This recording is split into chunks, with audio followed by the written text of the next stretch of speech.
Hola, buenas tardes a todos y a todas. Gracias por haber acudido a esta llamada y reunirnos en este espacio virtual que lamentablemente, bajo mi punto de vista, se está convirtiendo en algo normal, pero hay que seguir las indicaciones de protocolo de la bioseguridad con la pandemia. Hoy vamos a inaugurar unas jornadas de reflexión sobre el sector editorial, unas jornadas a las que le hemos dado por nombre el libro ante la nueva normalidad, si es que esa nueva normalidad todavía no sabemos bien qué es, pero es el momento en el que nos encontramos. Y en realidad, como todos sabéis, a lo largo de este último año, la cultura en general y cada uno de los sectores han tenido que, pues, reflexionar mucho sobre su hacer, sobre su día a día, sobre cómo afrontar las nuevas realidades que estamos viviendo, y nos parecía muy oportuno que esta semana dedicáramos unas jornadas para reflexionar, en este caso en concreto, sobre el sector editorial.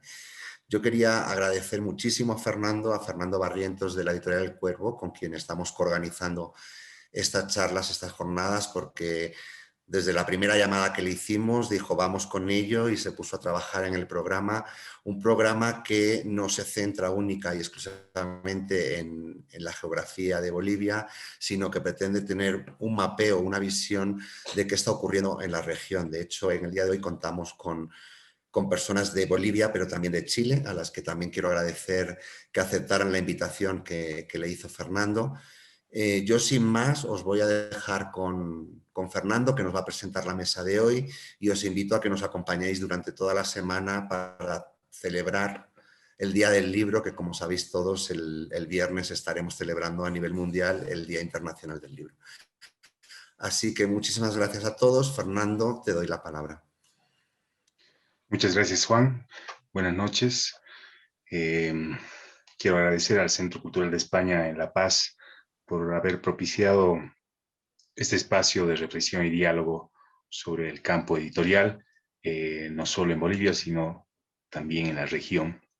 Bueno, la idea es conversar durante 4 noches con expertos y especialistas de la industria editorial, pero también y sobre todo con editores. Y bueno, esperamos que entre todos podamos pensar algunas eh, alternativas, oportunidades y marcar nuevos desafíos que nos ha presentado esta época caracterizada por la incertidumbre.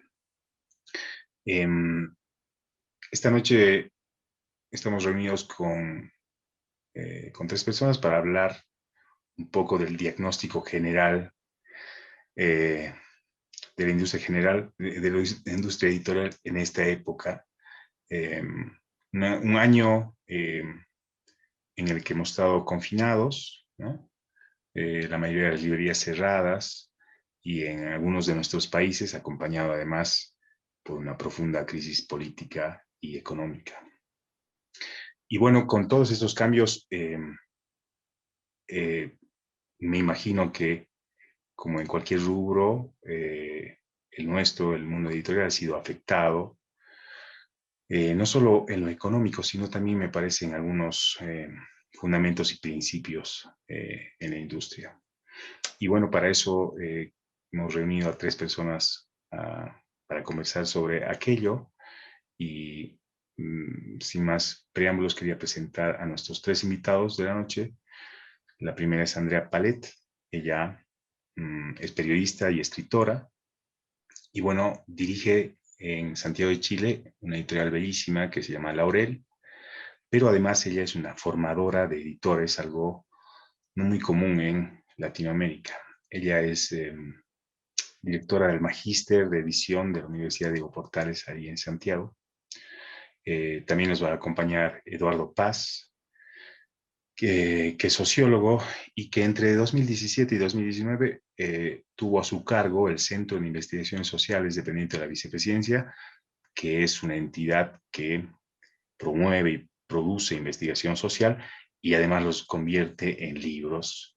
Y también tiene a su cargo un bello proyecto que es la Biblioteca del Bicentenario de Bolivia, que está centrada en publicar los 200 libros más importantes de la historia de Bolivia, aprovechando el bicentenario. Y bueno, el año pasado él ha obtenido un fondo, el Fondo Focuart, para desarrollar un estudio sobre la industria editorial, específicamente en La Paz. Y de eso nos va a estar contando de manera primicial, me parece. Y también nos acompaña esta noche Magela Baduán, que es una escritora boliviana, que es una escritora multipremiada, pero además ella tiene otras iniciativas, como por ejemplo es directora de la revista El Ansia en Bolivia, y tiene a su cargo la maestría en escritura creativa de la UPSA, allá en Santa Cruz, y desde hace 3 años dirige junto a la escritora boliviana Giovanna Rivero la colección Mantis, centrada en escritura femenina, que está cobijada por la editorial Plural. Y bueno, con ellos y ellas esta noche vamos a conversar sobre el estado de el campo editorial en Bolivia y en la región. Así que bueno, quería empezar con Andrea, que nos va a contar un poco sobre los cambios que han habido en este año de incertidumbre. Hola, ¿me escuchan bien? ¿Sí? Ya, quiero agradecer también a Fernando Barriento y al Centro Cultural de España en La Paz por esta invitación. Yo intenté hacer la tarea lo mejor posible, hablé con gente, busqué cifras, etc. Y escribí, para no perder el hilo, escribí un informe, sin embargo, con información bastante incompleta. Pero porque siempre hemos tenido información incompleta y no muy buena, no muy transparente y no muy precisa en el sector en Chile. Por razones que, no es que no es que es lo mismo, pero que me voy a saltar por ahora. Y también ha habido en este año de pandemia algunos reportajes de prensa y algunos estudios incipientes con información súper interesante y buena, pero que se hicieron más o menos a mediados del año pasado, cuando estábamos, por supuesto, bastante mal, pero no había, creo, una idea de que esto se iba a prolongar tanto. ¿Sí? Bueno, eso. Voy a leer y voy a empezar lo más breve posible con un panorama muy rápido de lo que es el sector editorial en Chile antes de la pandemia. ¿Ya? Me parece que desde el punto de vista cultural y desde el punto de vista de los editores, porque el sector también lo integran muchos otros elementos, los últimos años son de un sector muy activo, muy expandido en relación con la década anterior, con los quizás más o menos los mismos actores en la parte alta de la cadena, la parte más comercial y más masiva, pero en el otro extremo, una profusión de pequeñas editoriales nuevas, y cuando digo profusiones no son 10 o 20 o 50, sino que pueden ser hasta 200 en la última década. Casi todas, una gran mayoría, con un catálogo literario o bien infantil. Ahora, como digo, estoy hablando de un elemento del campo, los editores, pero hay muchas dudas, y hacemos muchos chistes sobre eso, porque el humor negro es importante. Hay muchas dudas si el elemento principal, que son los lectores, que es el público, si se ha expandido al mismo ritmo que los editores, y lo más probable es que no. Lo más probable, y tenemos eso, información incompleta, pero los editores lo vivimos en algo tan obvio como la cantidad de libros que vendemos, las tiradas que somos capaces de hacer, etc. Lo más probable es que estemos compartiendo el mismo maravilloso puñado de buenos lectores, y con puñado me refiero a, no sé, 2.000, 3.000 personas quizá, y todos, por lo tanto, estamos cada vez más estrechos compartiendo más o menos ese mismo público, pero no ha habido notablemente como una expansión de público lector, desgraciadamente. Esta actividad bastante incesante de producción de libros solo se comporta como industria en lo alto de la escala comercial, con las grandes empresas, como en todos nuestros países, las grandes empresas de textos escolares, como SM, Santillana, etc., y los grupos internacionales como Planeta y Random House. Sumo un par de grandes editoriales nacionales o de tamaño mediano, pero muy consolidadas, con catálogos muy grandes, como LOM y Catalonia, ambas con cierto grado de integración vertical. LOM tiene una imprenta, por ejemplo, y Catalonia distribuye sellos extranjeros. En contraste con este panorama muy bonito y vibrante, tengo que decir que muchas universidades en Chile, algunas con recursos, las privadas, por ejemplo, no tienen o no consideran relevante tener una editorial propia en ninguno de los tres modelos tradicionales de editorial universitaria que existen.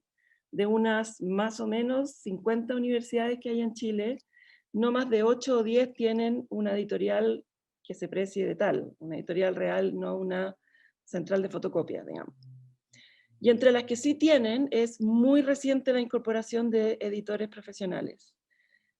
Muchas de ellas siguen creyendo, muchas universidades siguen creyendo que un académico experto en un tema es mágicamente editor especializado en ese tema, cuando ustedes y yo sabemos que saber de algo no tiene nada que ver con saber hacer un libro sobre ese algo.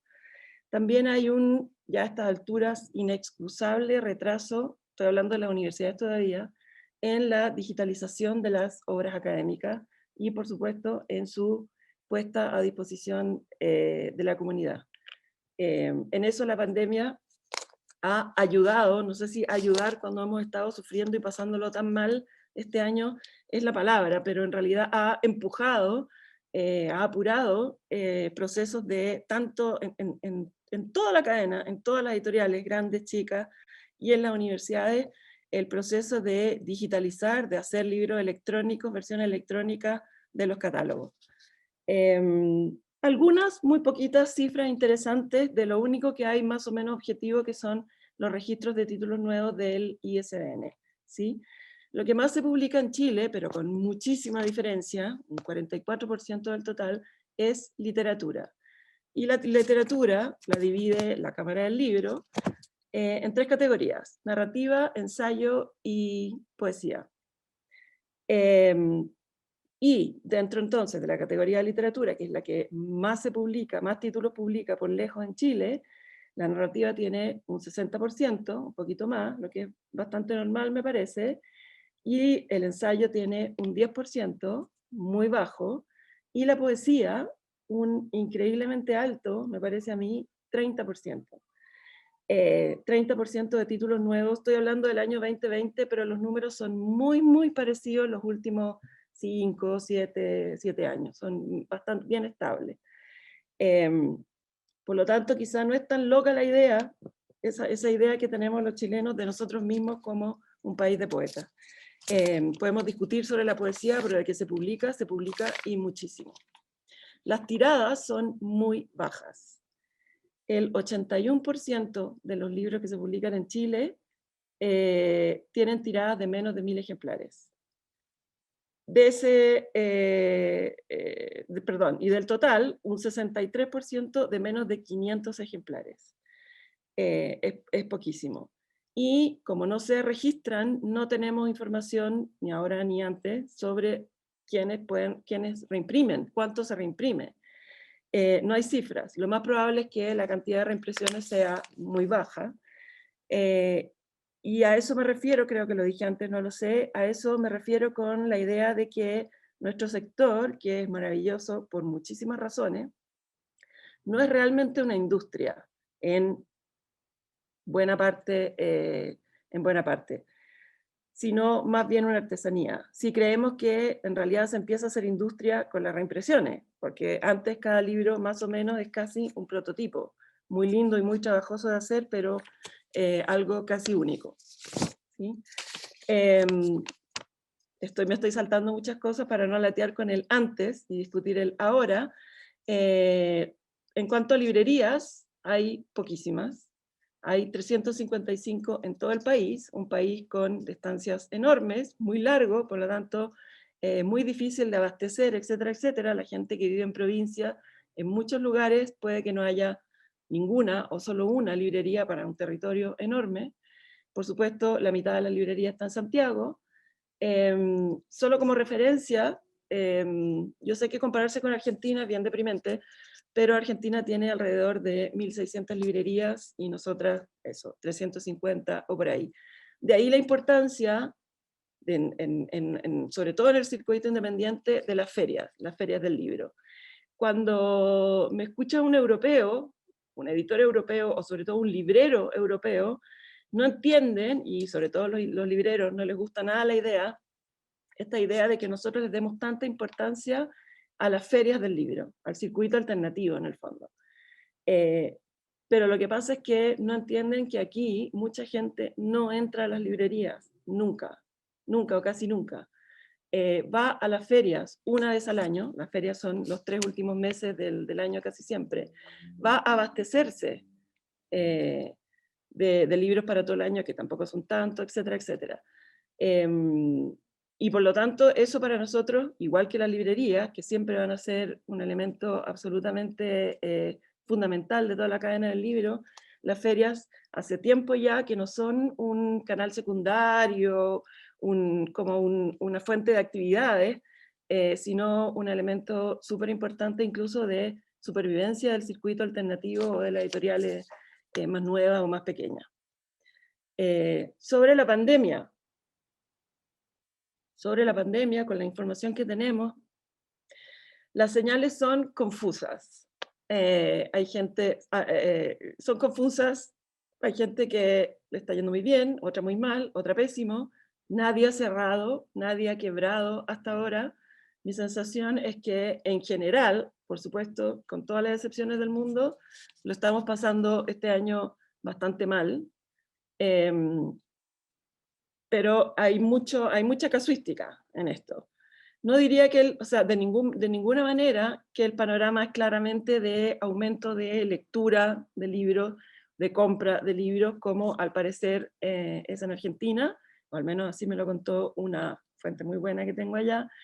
Lo que creo que se podría relacionar con que esa es una sociedad cuyo tejido lector más duro, más frecuente, es más grande, más extenso y más denso que el nuestro. Aquí sí había un repunte en algunas editoriales, en la biblioteca digital, en la biblioteca en general no lo sé, pero en la biblioteca pública digital sí, ha tenido un gran repunte en el interés de los préstamos de libros, etc. El primer semestre del año pasado fue de librerías cerradas y un parón total, porque eran en la mayoría librerías que tenían súper atrasado o incluso no tenían su sitio web preparado para venta online, etc. Por lo tanto, se suspendieron los pagos de la librería a la distribuidora, de la distribuidora a nosotros, por supuesto, durante varios meses, lo que fue, por supuesto, bastante crítico. El plan anual, el plan que teníamos de libros, por supuesto nos lo tuvimos que entubar, como imagino la mayoría en todo el mundo. Las imprentas no podían funcionar y cuando funcionaban no teníamos plata para pagarle. Y a la hora de las ayudas estatales de urgencia a sectores muy golpeados, confirmamos la sospecha de que el Ministerio de Cultura no tiene ningún peso en este gobierno, lo que queda graficado en que la ministra dijo públicamente que teníamos que entender que cada peso que se pedía para cultura había que sacarlo de otra parte, ofendiendo nuestra inteligencia a la pasada, porque aunque obviamente eso es cierto, su papel es defender los intereses de su cartera, no encontrarle razón al ministro de Hacienda. Siguiendo con las desgracias, las exportaciones a Argentina se frenaron. No sé si para todos, pero a muchos de nosotros las exportaciones a Argentina son bien importantes. La idea de algunos de expandirse a Perú, Bolivia y Colombia, nuevamente, la tuvimos que guardar en el bolsillo esperando tiempos mejores. el Fondo del Libro es una ayuda estatal regular que todos los años da plata para publicación, traducción, etc. Se atrasó muchísimo en sus procesos, muchísimo, diría que quizá un semestre completo, etc. Lo que afectó a mucha gente en el circuito. Las ferias, estas ferias que les acabo de comentar, la mayoría no se hicieron o se reconvirtieron a las finales del año pasado en ferias virtuales, con un enorme esfuerzo de organización de los gremios que organizan la feria y un enorme esfuerzo de crear y participar en mesas redondas, presentaciones, bla, bla, bla, etc. Pero en comparación, por supuesto, con las presenciales, con bien poca asistencia y poquísima compra, ¿sí? En cuanto a los títulos nuevos, aquí hay un dato, no sé si es curioso, pero raro. Hay un bajón muy claro de casi 1000 títulos, pero que no se produjo el 2020, sino el 2019, ¿ya? El año pasado se inscribieron la misma cantidad de títulos, más o menos, 8.350, que cada vez va subiendo un poquito más cada año, desde hace una década, se inscribieron esa cantidad de títulos, 8.000 y tanto. 2 años antes también eran 8.000 y tanto. Pero el 2019, el año anterior, bajaron a 7.200. La explicación que estuve mirando puede ser que muchísimo, o sea, el mes en Chile donde más se publican libros es octubre. Y si se acuerdan, el 18 de octubre del 2019, Chile como que se apagó, tuvo un shock eléctrico y se volvió a encender. Y encendió un proceso político muy importante por el que hubo que renunciar a algunas cosas, entre ellas tratar de funcionar ese fin de año. Lo que ocurrió después de este primer momento de varios meses de bastante desesperación, realmente desesperación, no solamente por estas condiciones como objetivas de no poder funcionar, sino que nosotros, como todo el resto de los chilenos, estábamos muy angustiados, con mucha angustia, por la pandemia, en fin, un montón de decisiones que a mucha gente nos parecieron decisiones de la autoridad erradas, etcétera, etcétera. Y esa angustia, que la hemos comentado varios, me parece que se traslada mucho a falta de calma y falta de concentración. Por lo tanto, esta idea que yo leí mucho este año en el New York Times de que por fin hemos tenido tiempo de leer libros largos y qué sé yo, y no sé qué, no ha sido tan así, porque lo que hemos estado haciendo es mirar la noticia, pelear en las redes sociales, estamos en medio de campañas políticas todo el año pasado y todo este, además, ¿sí? Por lo tanto, y con menos plata, gente que perdió su trabajo, etcétera, gente enferma, por lo tanto, con mucha angustia, y todo eso pinta un panorama de muy, muy poco favorable para querer y tener tiempo para leer. Eso, aparte de querer comprar libros, el tiempo para leerlos y disfrutarlos, la calma y concentración.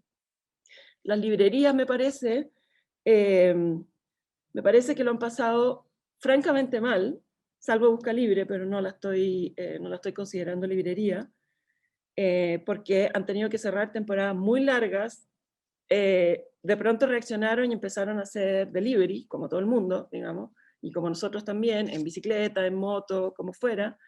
Pero también porque nosotros, las editoriales, tuvimos que traicionarlas, entre comillas, vendiendo por fuera, como diera lugar, y por lo que ya adelanté, de que estaban bastante atrasadas en los procesos de la venta online.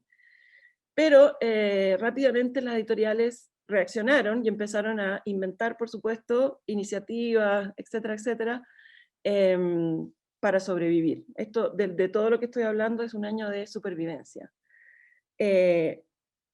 Hay un momento en que ser chico, ser pequeño, no tener demasiado catálogo todavía, etcétera, se convirtió en una ventaja. La ventaja de ser chico, la ventaja de la pequeña escala, es que todavía no tienes grandes deudas, no tienes tantos contratos firmados, no tienes tantos compromisos bancarios, etcétera, etcétera.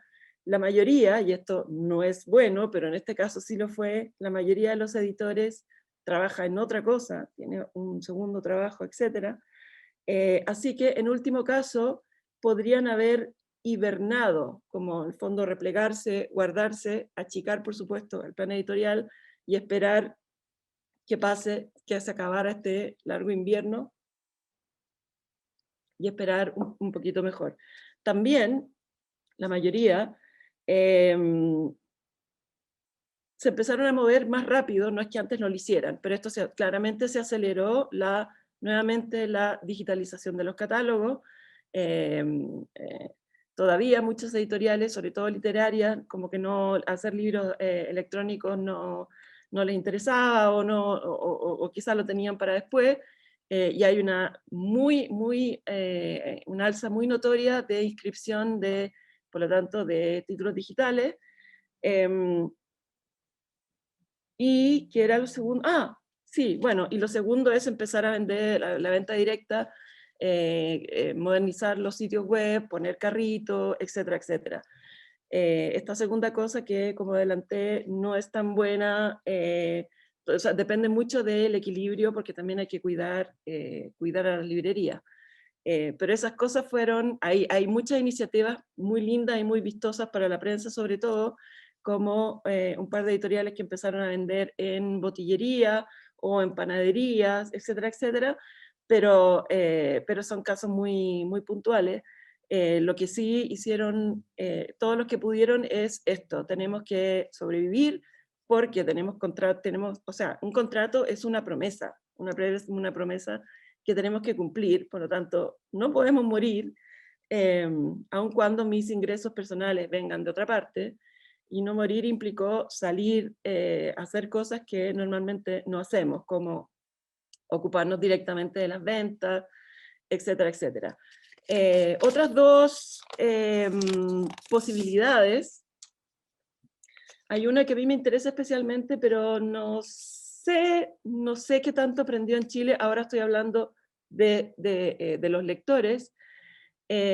Son las nuevas plataformas de suscripción, plataformas de libros, pero en que uno, igual que Netflix, ¿ya? Que uno paga una tarifa mensual muy baja y puede leer todo lo que quiera, como Bookmate y Scribd, por ahora. Que era, en el papel, era súper ideal, como por fin voy a tener tiempo, se supone que la fatiga de pantalla, uno todo el día trabajando frente a la pantalla, etcétera, podía tener espacios o ganas de, bueno, en realidad esto también son pantallas, pero en el fondo ganas de leer, de dedicar tiempo a leer tranquilamente. Y yo sé que, al menos me relaciono con una editora de Bookmate, sí han tenido un alza muy importante en toda la región, no estoy hablando de Chile, pero yo tengo muchos amigos lectores que no son editores, que son de otras profesiones, pero lectores, y en ellos todavía no veo que se incorpore a la conversación alguna de estas plataformas. Lo leí en Scribd, lo leí en Bookmate, lo leí, qué sé yo, o escuché el audiolibro, bla, bla, bla. Creo que todavía sigue siendo bastante incipiente. ¿Qué roles? Aquí termino, después supongo que Fernando me hará más preguntas. Creo que así un súper resumen siempre estoy hablando de los editores independientes por una cuestión muy simple. Las editoriales grandes, como dije, son muy pocas y las independientes son muchas. Entonces, creo que lo que une a la mayoría es hemos sido, para bien, empujados a dejar de despreciar Internet, dejar de despreciar la vía digital, sobre todo, nuevamente, en países como los nuestros, que son muy grandes, y con población que le cuesta plata, le cuesta y le duele comprar libros porque los percibe como caros. La vía digital puede ser menos glamorosa, pero tiene mucho más potencial democratizante. Y entonces, por decir algo bueno de esta situación horrible, podría ser que esta urgencia nos haya empujado para bien en ese sentido. El otro, que aplica para todo, por supuesto, es entender de una buena vez que una administración administración responsable de una editorial, aunque sea mínima o chica o mediana, es algo muy aburrido, pero imprescindible si quieres que tu proyecto tenga permanencia. Porque si el problema es externo y te dejan de pagar, uno tiene que tener al menos la casa ordenada, los compromisos sincerados, un plan que sea razonable y no elefantiásico, etc. Otra cosa que puede ser casualidad, pero lo relevo porque es muy bueno, es que he visto que han entrado muchas mujeres y editoras muy jóvenes a editoriales tradicionalmente de hombres, y también he visto un alza, no lo puedo poner en número, de venta y de publicación de títulos de libros políticos, libros de ensayo, clásicos y la poesía siempre, siempre, no sé si decir al frente, pero con una importancia muy impresionante en nuestro país. Eso por ahora. Gracias.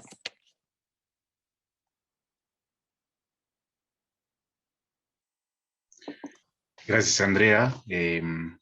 Cuando venga la ronda de preguntas, ahí yo te voy a hacer una pregunta en específico. Pero ahora quiero darle la palabra a Eduardo Paz, que como ya les había contado, fue director del CIS y que publica sus propios libros, sus propias investigaciones, y también tiene a cargo la Biblioteca Bicentenaria de Bolivia. Pero en este segmento al menos nos va a hablar del estudio que hizo sobre el campo editorial en la ciudad de La Paz. Así que te doy la palabra, Edu, y te dejo. Muchísimas gracias, Fer. Primero, saludar a todos los amigos y a las amigas que nos acompañan en estas jornadas de reflexión. Me parece una iniciativa preciosa del Centro Cultural de España en La Paz. Aprovecho también de saludar a Juan, que está a cargo del centro aquí, y por supuesto a Mágela y a Andrea, que lo que ha dicho Andrea me parece interesante, duro, quizás la situación es más dura aún en Bolivia. Y efectivamente, como comentaba el Fer, el año pasado yo hice una postulación en el Fondo de Apoyo a Cultura y Arte del Gobierno Autónomo Municipal de La Paz, en el que he podido trabajar algunos datos, de los cuales voy a presentar ahora solamente una fracción que creo que es apropiada para lo que nos convoca en esta ocasión. Voy a mostrar algunos números, algunas estadísticas como sociólogo que soy, y que nos van a remitir a algo que me parece imprescindible, porque sin duda toda la pandemia ha cambiado un montón de cosas en la comercialización, en la producción, incluso en la lectura. Creo que hay algunos factores previos que se nos imponen y que se nos van a seguir imponiendo por mucho tiempo hasta que agendemos de alguna manera efectiva y eficaz cómo se lleva la promoción de la lectura. Entonces, me pareció interesante el título que le habían puesto a estas reflexiones sobre el campo editorial, esta idea de campo tan cara a la sociología de Pierre Bourdieu. Por lo menos provisionalmente yo la aproximaría a este otro concepto que utilizan en el CERLAC, que es esta división de la UNESCO que se encarga del libro en América Latina, y esta cuestión del ecosistema como un entramado complejo de relaciones. Digamos que la visión más simplificada de toda la cuestión del libro nos pone a un autor, un editor y un lector como en una secuencia. Pero en todo esto me parece que hay que considerar, hay que tener por lo menos en mente un conjunto de actores diversos que tienen que ver con los libreros, con los bibliotecarios, con la gente que hace gestión de lectura, con la gente que hace cosas como en el CIS, temas de investigación y que alimentan, digamos, una cadena. Y también gente, en fin, que tiene que ver con la política cultural.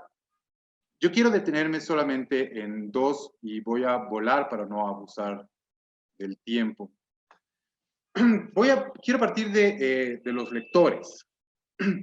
Y en esto es como que hay un conjunto de encuestas que se han realizado en distintos países de América Latina. Y, por ejemplo, el promedio de libros leídos al año en México es de 2.9. 2.9 libros leídos por persona, por supuesto, es promedio. Que llama la atención porque México es un país que tiene una producción editorial bastante grande, pero también es una población que tiene grandes bolsones de marginación. Luego, en Chile las encuestas nos señalan 4.5 libros leídos al año. Y Argentina, que como más o menos podemos suponer, tiene una industria amplísima. Y claro, Andrea nos comentaba que hay 1.600 librerías, entendía, en Buenos Aires. Algún momento yo hice el ejercicio en La Paz y llegué a contar 35, excluyendo las que son librerías papelerías. Y Bolivia aparece con un número que llama la atención.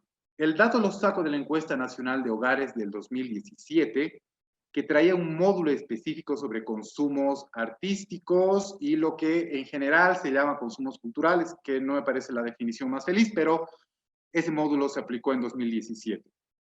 Me remito al del 17 porque en sucesivas implementaciones de la encuesta nacional de hogares, que tiene muchas virtudes, en este caso no se repitió la implementación de este módulo. Entonces hay un problema por la cuestión de la comparabilidad que se pueda tener.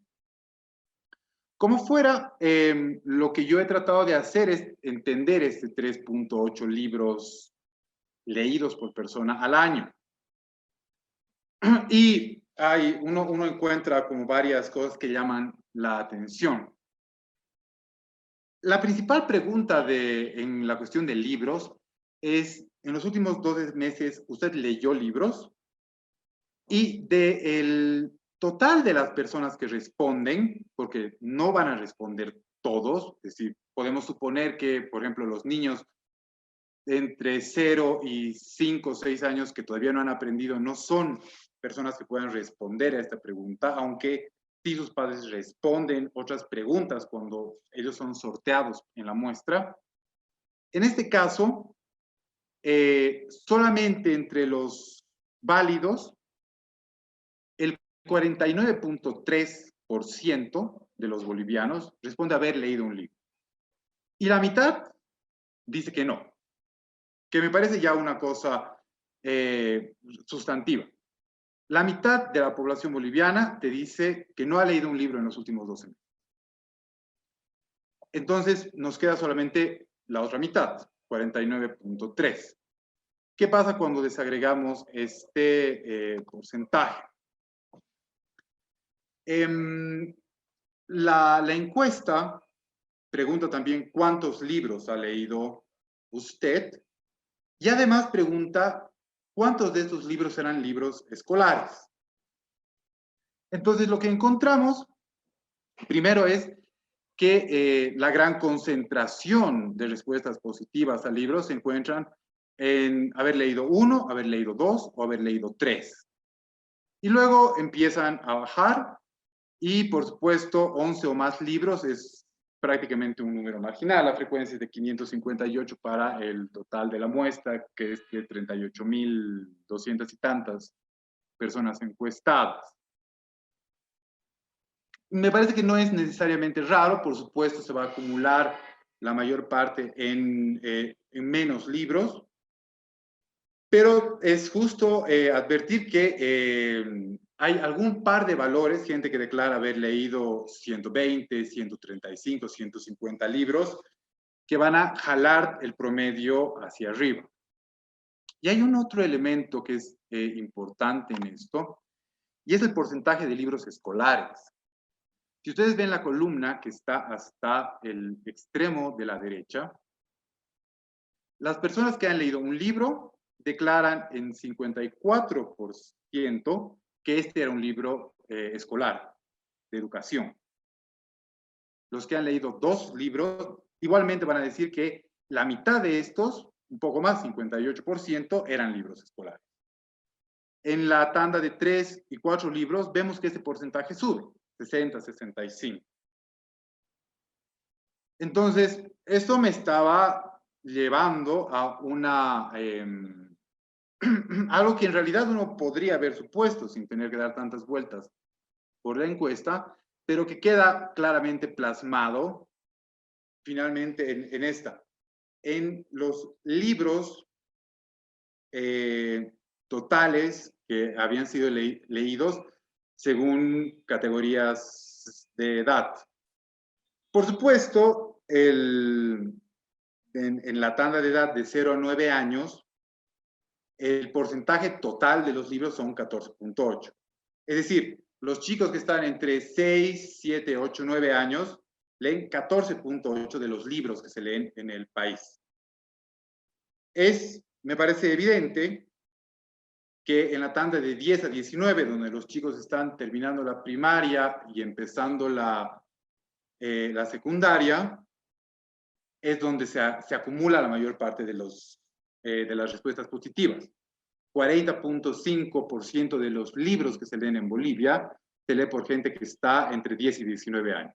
Es decir, adolescentes. Resulta que es el grupo que más lee. Pero como habíamos visto anteriormente, más de la mitad de estos libros son lecturas de escuela. En la siguiente tanda, en los que están entre 20 y 29, se leen el 18.9% de los libros, y luego el número empieza a descender. Vemos que solamente 2.7% de todos los libros que se leyeron, digamos, en 2017, están en la tanda de edad entre 60 y 69. ¿Qué significa todo esto para la cuestión del público lector? Vemos en esta otra tabla que la acumulación, digamos, la mayor proporción de libros leídos se da en casi todos los rangos de edad, en 0 a 9, en 30 a 39, 40 a 49, en los 50, 60 y 70 hasta el final de la serie, en un libro. Sí, la mayor parte de la gente que responde dice que ha leído un libro el año pasado. No necesariamente discordante está el hecho de que los chicos que están entre 10 y 19 han leído 2 libros, es la frecuencia más común, y extraordinariamente, por lo menos en apariencia, la tanda que está entre 20 y 29, donde podemos suponer que están los chicos que van a la universidad, a la enseñanza del técnico superior, o alguna otra modalidad, digamos, post-secundaria, son los que declaran leer de 6 a 10 libros en mayor frecuencia. Ahora, esto tiene varios matices que hay que hacer. Pero primero los elementos relevantes. Uno es que en Bolivia se lee mientras estás en la escuela, en el colegio y en la universidad. Me parece que es esperable pensar que quienes no llegan a la universidad, quienes pasan directamente al mercado laboral, dejan antes la lectura. Y lo otro que no va aparejado necesariamente es que mayoritariamente lo que se lee son textos de enseñanza. Y digamos lo que va mi corrección de lo que sería el promedio es que dado que el 60% lee menos que el promedio de 3.8, me parece muy evidente que nuestro promedio es jalado por un puñado de 5 personas que declara leer mucho. Y lo que ya les apuntaba en la anterior tabla, solamente colegiales y universitarios, me parece que es fácil hacer la imputación, se lee más de un libro. Y, como ya habíamos señalado, las personas que ya no están en edad de estar en ciclos escolares o universitarios, cuando ya estás de los 30 para arriba, realmente se abandona la lectura y es algo que para la mayor parte de la población casi no existe. Esas son algunas certezas un poco evidentes a partir de los números. Pero, ¿qué no sabemos de estos números y que creo que valdría la pena enfatizar en investigación futura, apuntarlo con las personas que están haciendo tesis sobre educación, sobre hábitos de lectura, etcétera? Y hay una cosa, y es, los números no nos van a decir cómo se lee. Yo sospecho, a partir de mi propia experiencia como estudiante y como docente, un par de cosas. Uno es que se lee muy fragmentariamente. Lo usual, tanto en colegio como en la universidad, es entregar a los estudiantes, léanse el capítulo 2 y el capítulo 3, léanse 40 páginas del libro de 200, léanse la introducción y el capítulo 1. Y entonces, una cosa que estaba como evidenciada, que entre docentes de la carrera de sociología algún momento hemos comentado, era que luego, por ejemplo, no se hacen los chicos la idea general de cómo se construye una investigación, porque en cuanto no la lees de principio a fin y solamente lees fragmentos, realmente no se conoce cómo se arma. Entonces hay una incidencia ahí en la práctica del aprendizaje.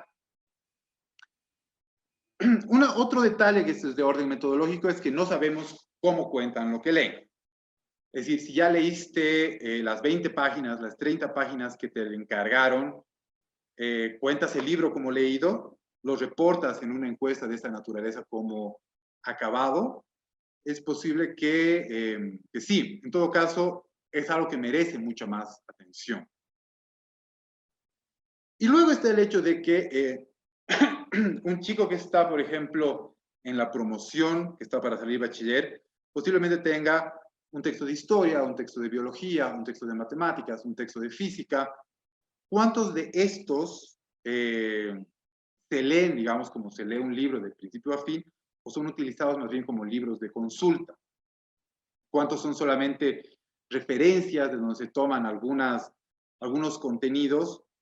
¿Y cuáles son los que son necesarios leer en su integridad para captar una idea? En fin, falta un montón de estudios para desenhebrar todos estos números, pero me parece que lo que nos dicen no es poco. Y no es poco porque va a hablarnos de las restricciones del mercado que existen. Y realmente nos van a dar en cuenta de cuánto podrían ir a cazar las editoriales como públicos cautivos o públicos que podrían estar interesados. Y vemos que en realidad están muy acotados. Pero esto además se va a dar, y les comento, ya paso, digamos, al otro actor que me interesa en esto del campo editorial, que son justamente los editores, los productores de libros, y lanzar dos datos que de alguna manera ya los anunciaba Andrea. En América Latina, el 90% de los editores son pequeños y medianos, y estos se encargan entre el 10 y el 30% de los títulos. Es decir, muchísimos editores que se ocupan de un número muy pequeño del conjunto total. Mientras tanto, 10% de las editoriales son casas grandes, las multinacionales como Random House, que sin embargo no tienen tanta presencia en Bolivia, y sin embargo estas grandes, que son solamente el 10% de las editoriales, se ocupan del 60% de los títulos. Hay una concentración bastante marcada. Creo que esto puede merecer una discusión adicional, pero quiero llegar a otro punto ahora. Hubo algún momento durante el siglo XX y que coincidió, no creo que sea por casualidad, con el momento de sustitución de importaciones, cuando se forjaron muchas de las iniciativas editoriales relevantes en el continente. Por ejemplo, el Fondo de Cultura Económica de México, que es una cosa absolutamente monstruosa, es un impulso estatal que surge de alguna manera del Estado revolucionario y que es acaudillado por una persona que hizo tuvo muchas iniciativas en el ámbito cultural, Daniel Cosío Villegas. Y el Fondo de Cultura es una editorial estatal que tiene, sí, un directorio donde hay gente de la UNAM, del Estado, de la Secretaría de Educación Pública, y que produce una cantidad de libros, tanto infantiles, de historia, literatura, poesía, que realmente ahí sí se lleva un poco el atributo de Estado impresor. Realmente es importante lo que hace el Fondo de Cultura y es una forma, digamos, de gran industria editorial, en este caso estatal. Otra que me parece importante es siglo XXI, que de alguna manera es un desprendimiento privado del Fondo de Cultura en la figura de Orfila Reynal, que en un cruce político, en una crítica que se hizo al gobierno mexicano, sale de la editorial y funda siglo XXI hacia mediados del siglo XX. Con un esquema muy particular, porque siglo XXI es una editorial que se funda en un conjunto de accionistas. Un día Orfila Reynal reúne a un montón de escritores, de profesores, de académicos, y les dice, cómprense una acción para un negocio que vamos a empezar. Y la gente, más o menos en buen plan, es como que compra acciones sin esperar realmente que eso les iba a entregar dividendos pronto. Entiendo, ahora hay todo un conflicto por las acciones y los dividendos del siglo XXI en México, que habrá que ver qué ocurre, pero eso no quita que el siglo XXI sea igual una de las pocas casas enormes. Y otro caso sustantivo que me parece que empalma con algo que comentaba Andrea en la primera exposición, es lo que es el esfuerzo de Gregorio Weinberg en Argentina para tener la editorial universitaria de Buenos Aires, EUDEBA, que seguramente ustedes que conocen de libros han visto en ediciones interesantes, baratas, accesibles. Y sin embargo, ni ese modelo estatal, ni ese modelo universitario, ni ese modelo privado, y menos un privado convencional, como sería Random House, tiene un punto de comparación en Bolivia. Hay un texto hermoso que ha salido recientemente en español, que es la vida de Werner Gutentag, el fundador y artífice de los Amigos del Libro. Y es interesante porque siendo una editorial que crece en el periodo en el que estas otras editoriales crecen, los Amigos del Libro nunca deja de ser una iniciativa que depende de una persona, justamente Werner Gutentag como su principal artífice, y que además tiene que apoyarse en otro negocio que es el de ser librero y de importar libros para sostener su quimera. Yo no podría decir, no, las cosas han cambiado un poco, pero en realidad, si vemos un poco la historia de editoriales que tenemos, pasa un poco lo mismo con Juventud, que dependía de la familia Urquizo. Existe hoy en día la GUM de uno de los hijos de Urquizo. Ha pasado con otras como Muela del Diablo, y no sé, es decir, un poco el modelo de Werner Gutentag no ha sido superado. Y lo vemos actualmente en las editoriales que están vigentes. El Cuervo, por ejemplo, y Plural, ambas se apoyan también en la venta de servicios editoriales. La editorial 3600 se apoya ampliamente en que hay una imprenta que funciona como negocio paralelo, y Sobras Selectas, donde trabaja Alexis Argüello, editando editores del Alto, depende también del funcionamiento de la librería.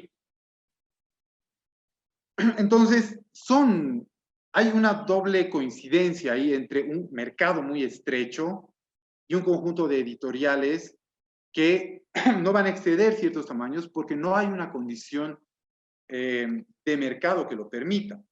¿Qué es lo que pienso yo un poco? Porque, digamos, habiendo pasado por la función estatal en algún momento, creo que se debe agendar como posibilidad. Y seguramente habrá mucho más que discutir en esto en las preguntas, y pasa por cómo convertir ese público que es el que está de alguna manera expuesto a los libros por la cuestión de la enseñanza, los chicos entre 10 y 19, los chicos que están en edades universitarias. Y yo creo que muchas de las políticas públicas tienen que apuntar a ver cómo se ensambla la oferta editorial de esas editoriales pequeñas y medianas con la educación.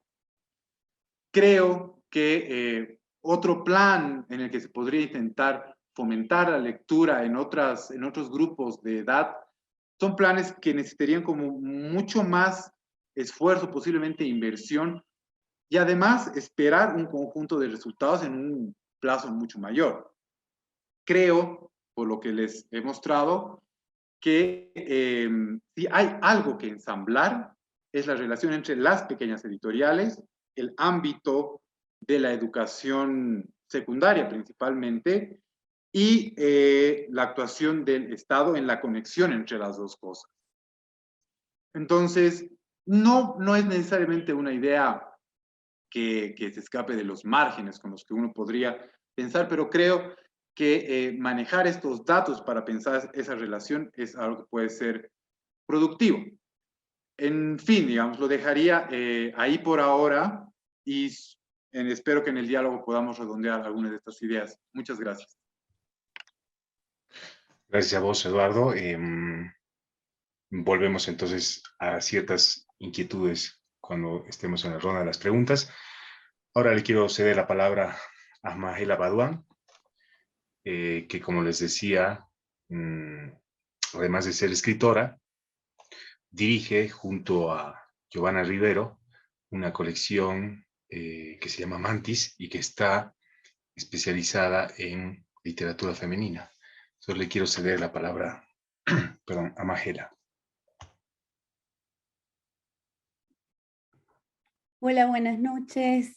Bueno, tardes para mí, noches para ustedes. Qué gusto vencer la distancia, aunque sea de esta manera virtual. Quiero saludar a nuestros anfitriones por propiciar este espacio de reflexión, a Fernando, a Andrea, a Eduardo. Yo voy a conversar sobre algunos temas o preocupaciones en los que he venido pensando y que en algunos puntos coinciden plenamente con lo que se ha dicho ya esta noche. Y yo he pensado sobre estos temas no solo como escritora, sino en el momento en el que tuvimos una librería con dos amigas, ahora con Mantis, es decir, como desde distintos lugares para constatar esto que es lo que quiero compartir esta noche, que es el conjunto de mitos o falacias que yo creo que se entretejen alrededor de un precario aparato cultural o una industria cultural precaria, como es la de la literatura en Bolivia, y tal vez esto podríamos extrapolarlo a algunos países del continente, ¿no? Y la primera falacia que quería compartir es casi obvia después de lo que han dicho mis compañeros, y es que el mercado cultural se regula solo y se regula por la vía de la oferta y la demanda, lo cual obviamente no es cierto. La cultura es un bien social y colectivo, es un derecho colectivo que necesita inversión, necesita de la participación del Estado, igual que la salud y que la educación, y esto no puede seguir siendo, digamos, una cuestión colateral que depende de uno u otro gobierno, sino debiera ser una política de Estado. Y esto tendría que mirarse en los distintos niveles de la industria del libro, ¿no? Desde el impositivo, pasando por las bibliotecas, las universidades, las becas para los escritores, los premios, los talleres, etcétera, ¿no? La segunda falacia que me parece tremendamente perniciosa en un país como el nuestro es esta idea de que la cultura tiene que ser gratis. Es decir, la cultura tiene que estar ampliamente difundida, tiene que llegar a la mayor cantidad de gente posible, pero esto no significa que este espíritu altruista siempre recaiga en el sacrificio de quienes la producen, ¿no? Y entonces tenemos el mal hábito de pedirle a los artistas que trabajen gratis, a los editores que regalen sus libros, etc. Digamos, para poner el ejemplo de la salud, todos convenimos en que la salud es un derecho social que nos atañe a todos, pero a nadie se le ocurre pedirle a un médico, digamos, que trabaje gratis, ¿no? Entonces, esto es algo en lo que tenemos que meditar porque está ampliamente difundido en nuestro país. La tercera falacia me parece que tiene que ver con esa idea romántica de que es suficiente con imprimir los libros y que el mercado, obviamente los editores y los pequeños editores saben que esto no es así, pero esta idea de que producir el libro es suficiente, y en la pandemia hemos visto obviamente que no es así, que probablemente el trabajo más duro comience después de que el libro esté impreso y de que es necesario un esfuerzo de difusión inmenso para capturar precisamente ese reducido espacio de lectores y ensancharlo. Durante la pandemia hemos visto, como ha dicho Andrea y como ustedes también han visto por la experiencia, que las editoriales independientes han hecho grandes esfuerzos creativos por generar espacios de discusión, por hacer conversatorios, etc. Pero por supuesto eso a la hora de el impacto en el mercado, por supuesto, nunca tiene el rebote de una feria de libro o de espacios donde el público concurre más masivamente. Entonces, estos esfuerzos de difusión exigen y van a seguir exigiendo, digamos, de la creatividad y de, no solo la creatividad, sino de la disposición política de los entes culturales para generarlos. El cuarto o la cuarta falacia me parece es esta idea de que el escritor o el editor trabaja solo, ¿no? Que somos una industria artesanal. Sí, funcionamos como una, porque estamos bastante interconectados, al menos en Bolivia, desconectados, al menos en Bolivia, pero es una cadena que tiene que conectarse, que necesita conectarse. Entonces se necesitan la gente que reseñe, los medios de comunicación. Los periódicos en Bolivia han perdido sus espacios culturales de una manera triste y dramática, ¿no? Se necesita, por tanto, una prensa cultural que difunda, que convoque, que hable de los libros. Se necesita de la academia, se necesita de la relación con los colegios, otra vez las ferias, etc. Y ese sistema interconectado es el que constituye lo que es una literatura. Una literatura no es un escritor que escribe, no es un editor que publica, no es un académico que estudia, no es un periodista que hace una reseña, sino el conjunto global que nos permite llegar al lector que es el destinatario final de este sistema. La quinta falacia tiene que ver con algo que dijo Andrea antes, y el desafío de las universidades, y es esta idea, al menos en Bolivia, de que pensamos de que una forma de democratizar la lectura es la fotocopia, ¿no? Las instituciones educativas están muy habituadas, de hecho, todas ellas tienen o acogen centros de fotocopiado que tienen ingresos importantes de fotocopiar libros o partes de libros, como decía Eduardo, a los estudiantes. Pero es sintomático esto que también decía Andrea, que es que las universidades no tienen editoriales que producen los libros que usan, los libros que convocan. Tampoco las universidades piden con el suficiente tiempo los libros para que las bibliotecas las tengan, de modo que la salida fácil es pensar que la fotocopia o la piratería puede resolver el problema de democratización, y lo cual es muy pernicioso desde mi punto de vista.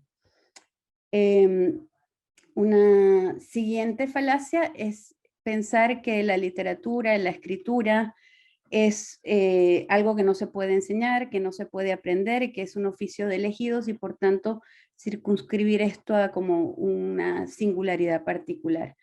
El caso argentino es muy interesante en esto, es decir, la riqueza, la cantidad enorme que hay de espacios de formación de lectura y escritura favorece también la generación de espacios o de públicos lectores. Entonces, en Bolivia solo tenemos una facultad de literatura, que es la de La Paz. Hay un programa de escritura creativa en Santa Cruz, uno ahora en La Paz, pero son muy pocos realmente los espacios donde la escritura ocurra, ¿no? En este ámbito. Me parece importante para la generación de lectores y también de escritores. Una siguiente falacia es esta idea de que somos un país mediterráneo y entonces nuestra producción cultural debe circunscribirse a este espacio reducido. Creo que eso ha sido uno de los grandes problemas de nuestra literatura en la historia, que es cómo trascender, digamos, los límites de nuestra propia geografía. Hay editoriales independientes que lo están haciendo siempre muy costosamente, siempre a pulmón, pero allí de vuelta el trabajo del Estado y las oportunidades que produce el mundo digital deberían permitir que esto que durante los últimos años se ha hecho cada vez mejor sea hoy una impronta, porque obviamente el mercado local es muy reducido para muchas editoriales independientes. Tengo un par de falacias más. Bueno, me parecía importante, y coincide esto con lo que decía Eduardo antes, esta consideración que se tiene en general de que la literatura infantil o la literatura juvenil es un género menor. Me parece que es importantísimo sembrar lectores, generar lectores, generar las oportunidades para que esos lectores tengan acceso a una producción constante, y dadas las cifras que el propio Eduardo señala, parece ser cierto, ¿no? Es decir, ir generando ese espacio de contacto. Bueno, y termino, creo, con la necesidad, esta idea final o esta falacia final de que como las ferias del libro son tan masivas, esta idea de que somos un país lector, que bueno, me parece en esto absolutamente pertinente e interesante la presentación de Eduardo, y me parece entonces urgente poder sincerar el problema, poder reconocer que lo tenemos, poder decir, bueno, necesitamos trabajar en este espacio de una manera integrada para generar realmente esta cultura o esta industria, esta cultura alrededor del libro y esta industria cultural que tanto necesitamos.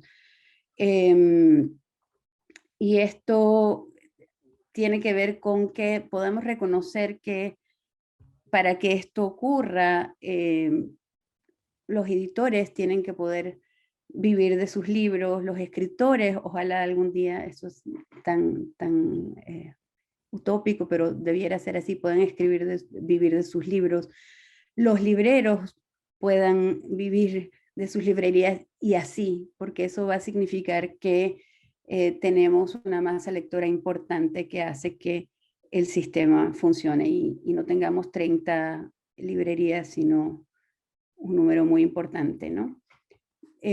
Pues lo dejo allí como para de pronto invitar al diálogo, a las preguntas ya ahora.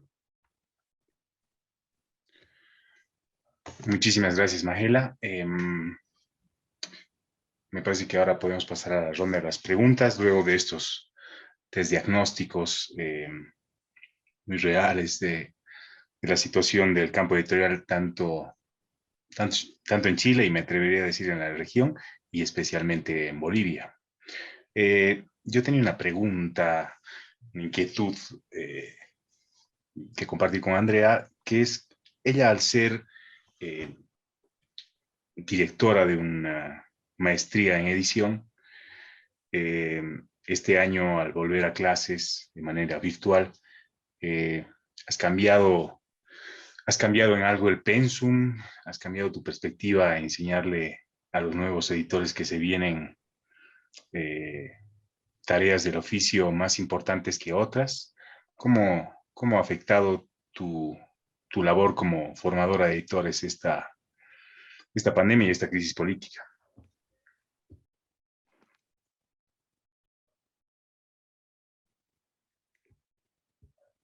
Estás mutada, Andrea. Sabía que se me iba a olvidar en algún momento. Ya, Fernando metió como de refilón, así como al final, el tema de la crisis política, que obviamente es muy importante. Entonces, voy a empezar por ahí.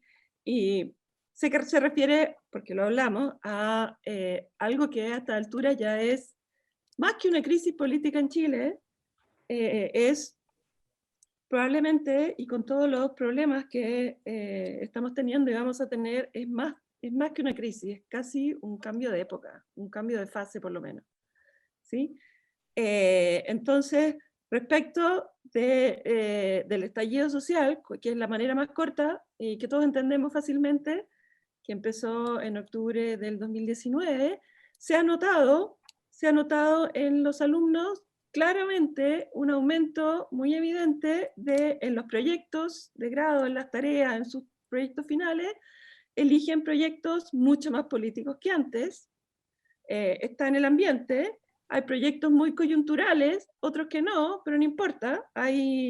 O sea, la cuestión, por supuesto que está permeando las conversaciones, los intereses y los compromisos futuros o presentes de los alumnos.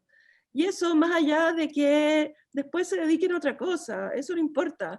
Literalmente han salido a la calle, literalmente, hemos todos salido a la calle y además durante mucho tiempo, llevamos ya 1 año y medio. Y esto de editores tomándole el pulso a la calle, que puede parecer medio populista de repente, tiene su importancia como ejercicio, mucha importancia como ejercicio, por 2 razones, creo yo. Una, porque el campo del lado de los editores en Chile es bien endogámico respecto de su formación. O sea, muchísimos o casi todos somos egresados son universitarios, para empezar, y egresados de carreras de letras, la gran mayoría, poetas, escritores, carrera de letras, lingüística, lenguaje, periodismo, etc. Y eso a veces produce que, y como ahora hay muchas, como les dije, que si nos descuidamos, perfectamente podemos pasar años conversando entre nosotros, publicándonos entre nosotros, comentándonos y criticándonos entre nosotros, porque eso además ha pasado siempre en la historia del libro. O sea, el arquetipo del editor ensimismado que vive adentro de un libro, o sea, existe en la ficción y en la realidad. Entonces, ya me estoy alargando demasiado, pero se ha notado un interés de juntar los estudios o la práctica profesional incipiente con lo que está pasando hoy en Chile, sí, muy notoriamente. Y en cuanto a cambios en las materias, contenidos, bibliografía, etcétera, no. Primero, porque es bien reciente todo. El año pasado, en plena pandemia, al igual que hoy, y de verdad que me parece un milagro, no es falsa modestia, se volvió a inscribir la misma cantidad de gente que en años normales, tanto el año pasado como este. No lo entiendo. Logramos hacer muy rápidamente, pasarnos a esto que estamos haciendo ahora, clases por Zoom, etc. Porque es un estudiante que sabe que al revés de los que hacen un MBA, su sueldo no va a subir, sino que probablemente va a bajar o se va a mantener bajo durante mucho tiempo. Por lo tanto, hay mucha vocación. No son estudiantes que tengamos que perseguir, es gente que nosotros hacemos clases de 3 horas. 3 horas y en la tarde. Están muertos de sueño porque trabajan y van todos a clase, participan, etc. Entonces, creo que hasta ahora no he notado cambios radicales porque me parece que, por ejemplo, la parte de comprender un futuro digital, de darle espacio al audiolibro, bla, bla, bla, ya como que lo teníamos. Probablemente no de manera perfecta, por supuesto, pero ya estaban desde antes. Lo que han hecho ahora es como mucho esfuerzo. O sea, hay un curso completo que nunca ha ido a la universidad, no nos conocemos presencialmente. Y pasando a algo más anecdótico, pero que podría tener, bueno, que creo que les ha pasado a cualquiera que hace clase, me di cuenta de la importancia de la gestualidad corporal, por lo tanto de la presencia física. O sea, ¿se puede hacer clase y pasar y llegar a buenos resultados así? Sí, por supuesto. Pero uno ve en las 20 personas que tiene delante, cuando hablas 3 horas, uno tiene que estar muy atento a sus expresiones faciales para captar el interés, para no repetirse, para profundizar, etcétera, etcétera. Y cuando no lo he tenido, ha sido bastante, que no es en el máster de edición, sino en pregrado, he tenido un semestre completo de clases 2 veces a la semana con cámaras apagadas y nunca conocí a mis alumnos. Realmente es súper importante eso, verles la cara. Y quería decir algo más. Se me olvidó lo que era en este momento. Ah, ya, perdón. Antes, pero ahora más, suelo tener de vez en cuando bastantes dudas, en serio, sobre si es pertinente seguir manteniendo un programa de edición que además es un posgrado, que por supuesto como cualquiera, en realidad ha creado hijitos, y entonces ahora hay muchos cursos de edición o en otras universidades o en centros culturales, y eso está perfecto. Si es pertinente o sano tener estos programas de edición, por lo tanto, una promesa, en un sector, en un campo, que no es capaz de asegurarle remuneraciones dignas a buena parte del conjunto de los que trabajamos en ese campo. Y otra duda, porque no te la puedo resolver, es si realmente es posible, yo ya pienso que no es posible, si realmente es posible enseñar algunas cosas en la estructura universitaria. Y por estructura universitaria estoy diciendo una profesora con 20 alumnos delante, maravillosos y muy motivados, porque eso es verdad, pero con formaciones distintas, edades muy distintas. Estoy hablando, tengo alumnos desde 23 años hasta 57 años, por ejemplo. Por lo tanto, obviamente que tienen una experiencia muy distinta. Creo que hay algunos elementos muy importantes de la labor editorial, como la edición literaria, como el trabajo con los textos, que en esa estructura es, si no imposible, demasiado difícil profundizar. Porque es una enseñanza que históricamente se ha dado en la estructura 1 a 1, maestro-aprendiz. Y además en tiempos largos. Largos. Yo aprendí de un maestro, yo no tengo un posgrado, yo aprendí de un maestro y me demoré mucho tiempo, pero muchos años. Uno aprende, obviamente que aprende cosas, pero hay algunas que en el fondo hay que renunciar. Ahora, lo que estoy diciendo parece, parece muy negativo, pero en el fondo mejor, creo que es más sano tener claridad de que para qué sirven estos programas y para qué no sirven, ¿ya? Y no es necesariamente que quienes quieran dedicarse sobre todo a la edición de texto, porque hay muchísimos editores que no editan y son excelentes creadores de catálogo, activistas culturales, hay un montón de cosas más que están en esa única palabra que es un paraguas para un montón de cosas. Estoy haciendo la frase tan larga que por supuesto se me olvidó cómo la empecé, pero lo que quiero decir es que contenidos hasta ahora no hemos tenido que cambiar, sí hemos tenido que hacer esfuerzo, por supuesto que los alumnos y nosotros los profesores, siempre teniendo en cuenta que vamos a llegar en algún momento, primero a estar juntos en un lugar, pero sobre todo a tocar ejemplares en papel. Hay una parte igual no central, pero de aprender cosas que son de cultura material, digamos. ¿Sí? No sé si más o menos contesté la pregunta. Perfecto, perfecto, y muchísimas gracias, Andrea. Ahora tenía una pregunta para Eduardo, y quería aprovechar que había mencionado la importancia del libro en el proceso educativo, y habiendo estado Eduardo a cargo del CIS, que como decía, no solo publica sus propias investigaciones, sino que tenía bajo su ala a la Biblioteca del Bicentenario de Bolivia, Eduardo ha visto de cerca el impacto social que pueden tener libros a buen precio, libros buenos a buen precio. Y con el comentario que ha hecho hace un momento, lo confirmo. Entonces yo le quería estirar la lengua respecto a eso, ¿no? Luego del diagnóstico de los tres, me parece que acá en Bolivia tenemos un actor ausente, perdón, que es el Estado, ¿no? Y habiendo estado vos del otro lado del mostrador, Edu, te quería pedir eso, ¿no? Que desarrolles cómo ves ahora que debería intervenir el Estado en el campo editorial. Gracias, Per.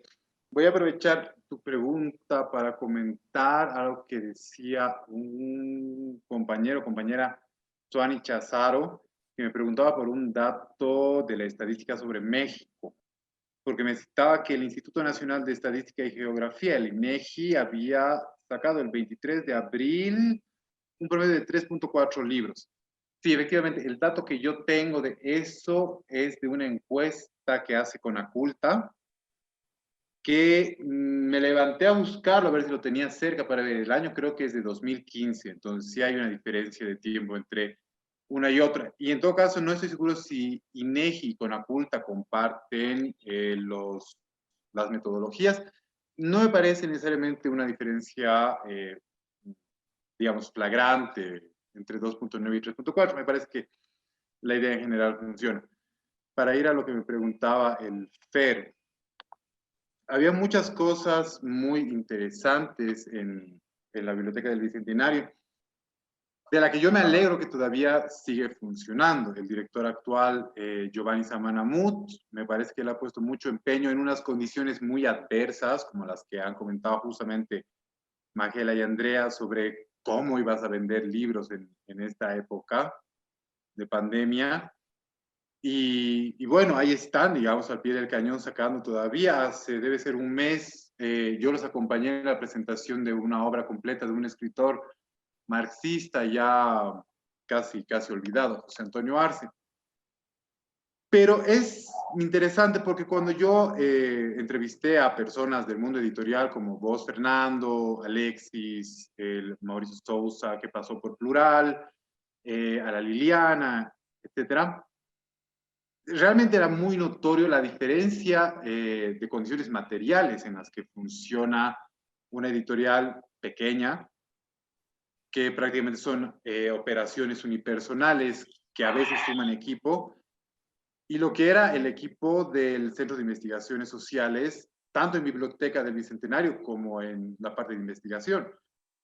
Porque realmente en Biblioteca del Bicentenario podías tener como 5 editores a tiempo completo, además de personas que digitalizan, además de personas que se encargan de derechos de autor, además de una y otra cosa.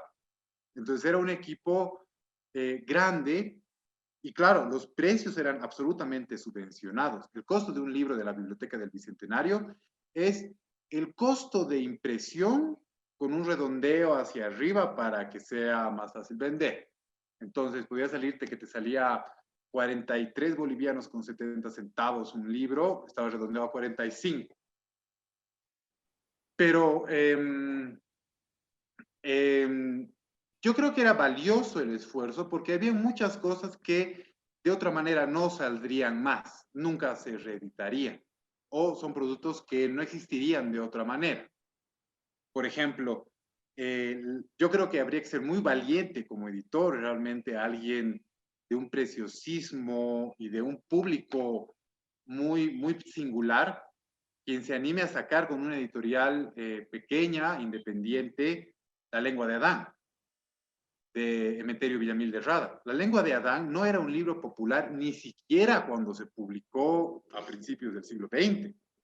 Tampoco fue un éxito de ventas entonces y no es un éxito de ventas ahora.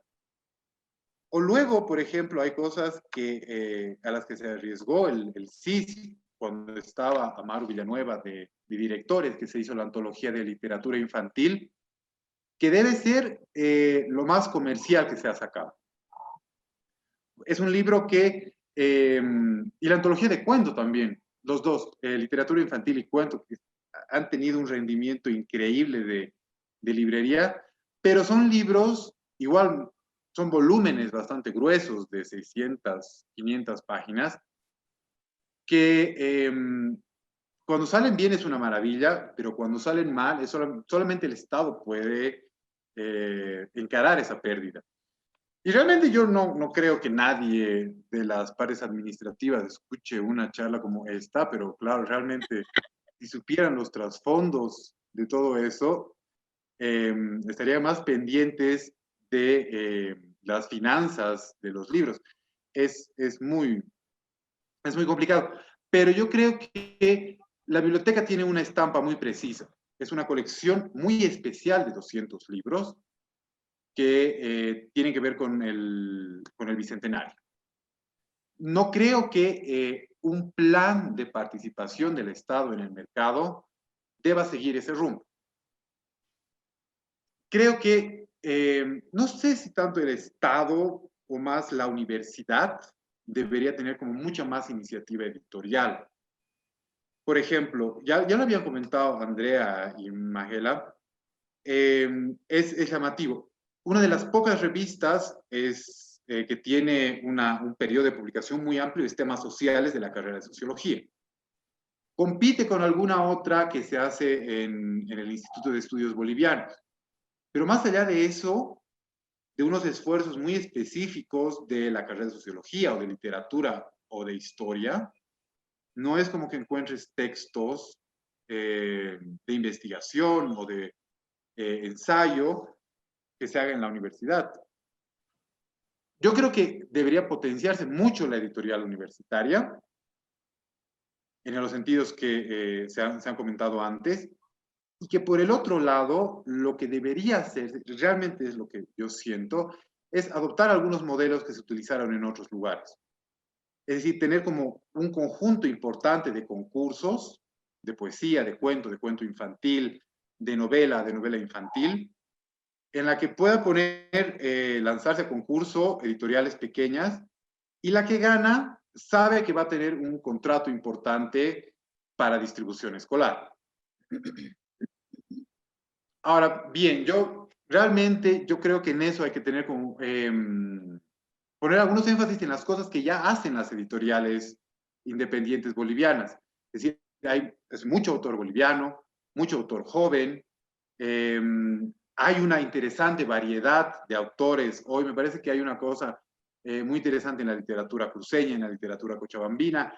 Creo que hay mucho todavía para sacar de la tarijeña, pero realmente creo que entre las cosas que ya hay, que se están moviendo, se puede tener un buen stock de libros que no necesariamente sean infantiles. Hay algunos que por supuesto sí, infantiles que son buenísimos, pero mucho de literatura que podría ir perfectamente a jóvenes en esta mediación entre editoriales pequeñas, independientes, Estado y llegar a las secundarias.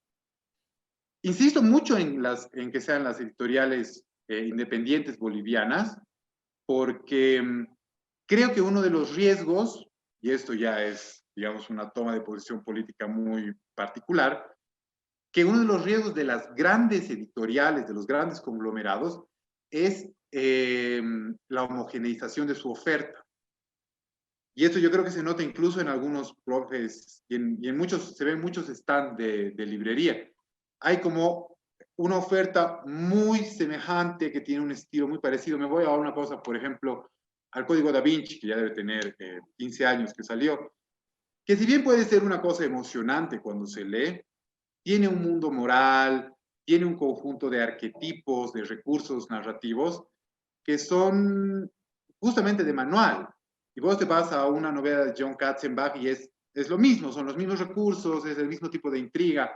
Te vas a una de este que hace las novelas de abogados, que ahorita se me va el nombre, y es un poco lo mismo, son los mismos resortes, son los mismos universos, muy yanquis, muy de película, de thriller. Y me parece que en cambio, cuando vos ves cosas interesantes como lo que escribió Maguela con la composición de la sal, o lo que escribe Wilmer Urrelo, o lo que escribe la Liliana, o lo que escribe el Oscar Martínez, puedes encontrar más bien desafíos, otros lugares desde donde se dicen cosas, otro tipo de recursos, otros personajes. Entonces yo creo que ahí hay un buen espacio como para realmente potenciar una cultura que no te diga que te transmita un dogma, una sola doctrina, sino que realmente puede abrirse a una pluralidad de posiciones, de lugares de donde se habla en Bolivia. Entonces yo creo que ahí ya está un poco la tarea próxima, que yo creería que sería relevante en política de fomento a la lectura. Buenísimo, Eduardo. Muchísimas gracias. Comparto todas las impresiones que ha expuesto Maguela como falacias, todos estos detalles que pintan de cuerpo entero la fragilidad y la precariedad de nuestra infraestructura cultural acá en Bolivia. Le quería sumar, por ejemplo, también otra falacia ahí, que es que creemos que tenemos una ley del libro y no es así, porque si bien está promulgada y tiene un reglamento, hace 6 años que no se ejecuta y por lo tanto no hay un fondo de fomento a la lectura, no hay un comité de esta ley, entonces seguimos huérfanos pese a que tenemos la ley y en teoría nos conformamos con la exención del IVA. Y entonces te quería hacer la pregunta al revés, Maguela, al revés que la que se le ha hecho a Eduardo. Comparto todas tus impresiones sobre nuestra precariedad. Y entonces, ¿cómo haríamos para ir a pedirle al Estado que cumpla su deber, ¿no? ¿Cómo hacemos los editores, los involucrados en este ecosistema editorial para hacer que el Estado cumpla mínimamente su rol en políticas culturales? Sí, bueno, me parece crucial la pregunta, ¿no? Pero yo creo que una de las cosas centrales es poder reconocer el problema. Yo he escuchado editores, como un optimismo realmente muy importante, por ejemplo, alrededor de las ferias, señalando que somos un país lector o una ciudad lectora, porque lo que ocurre en las ferias es una cosa extraordinaria, es decir, todo el mundo se vuelca y se lleva lo que se va a leer en el año, probablemente, ¿no? Pero eso no es suficiente para sostener un sistema, eso no dice que somos un país lector. Yo creo que una parte del desafío es que el sector pueda convocar a toda la cadena y pueda sincerarse, pueda decir, tenemos este problema central, y es que necesitamos trabajar en la lectoría, necesitamos sembrar lectores, necesitamos generar un mercado de lectores más amplio que este minúsculo que todos estamos peleando a fuerza de creatividad y garra, etcétera, porque es el mismo y pequeñísimo número de lectores el que nos competimos todos. Entonces reconocer el problema siempre he pensado esto como un estado de alerta, ¿no? Si me dijeras, imagina cómo lo harías, yo diría, tenemos una situación de emergencia y necesitamos convocar a todos los lectores y a todo el país para resolverla, porque trabajar con la lectura significa muchas cosas, no solamente generar este aparato cultural del que estamos hablando, significa trabajar en las herramientas para enfrentar el mundo de las generaciones venideras,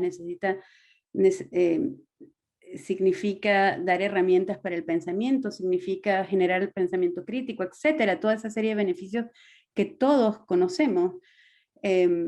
Pero si nos autoengañamos, yo lo veía muchísimo cuando teníamos la librería, ¿no? De verdad había días que la gente no entraba, no días, semanas. Y cuando nos reuníamos alrededor de la Feria del Libro, todos los libreros nos sentábamos y estábamos pero súper contentos. Sí, en esas 2 semanas. Pero luego no había cómo pagar las cuentas con los libros, y en realidad deberíamos poder soñar con un espacio cultural en el cual los libreros vivan de vender sus libros, los editores también, los escritores también, y no sea una tarea excepcionalmente quijotesca en la que todo el mundo está sacrificando algo, porque el beneficio es colectivo, es global, y todo el mundo puede reconocerlo. Pero si somos nosotros los primeros que nos autoengañamos, es muy difícil poder pedirle a la alcaldía, a la prefectura, al gobierno, porque estamos muy convencidos de que las cosas están bien, y no están bien.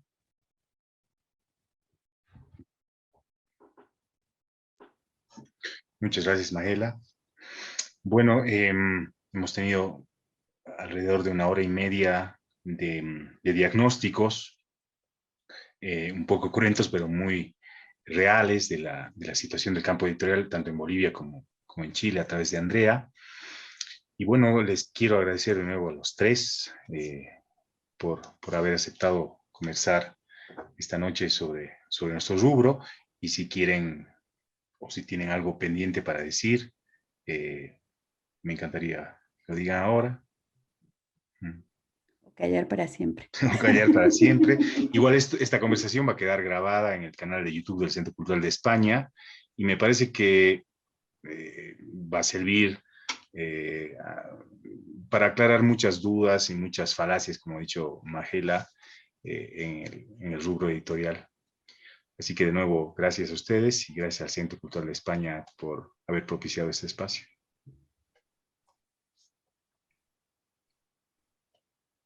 Solo para despedirme, gracias por la invitación, y me da bastante envidia esto que hablan de esa feria de 2 semanas a la que nunca he ido, por lo tanto espero que la próxima vez que nos encontremos sea presencialmente y ahí conociendo a los lectores bolivianos. Ojalá que sí, ojalá que pronto. Chao, Andrea. Y bueno, yo igual me despido, muchas gracias, gusto escucharlos, de verdad. Bueno, hasta la próxima. Hasta la próxima, Magela. Muchas gracias de nuevo. Yo Bueno, muy agradecido con todos, Magela, Andrea, Fer, Juan, la gente del CCLP, y pues ansioso de escuchar a la gente que viene mañana, pasado y el jueves. Me parece que creo que todas las personas que yo hubiera querido entrevistar están en la programación del CCLP. Buenísimo, muchas gracias por ese centro, Edu. Mañana nos vemos de nuevo en la segunda sesión. Esta vez estaremos conversando con Víctor Malumian de Godot, Argentina, con Ros Mil de La Libre de Cochamba y con Luis Zúñiga de Animal de Invierno de Perú. Y estaremos hablando de las salidas colectivas, de ferias, de alianzas, de colectivos frente a esta época de incertidumbre. De nuevo, muchas gracias a todos y todas por haber aceptado la invitación y por habernos visto. Nos vemos mañana. Gracias.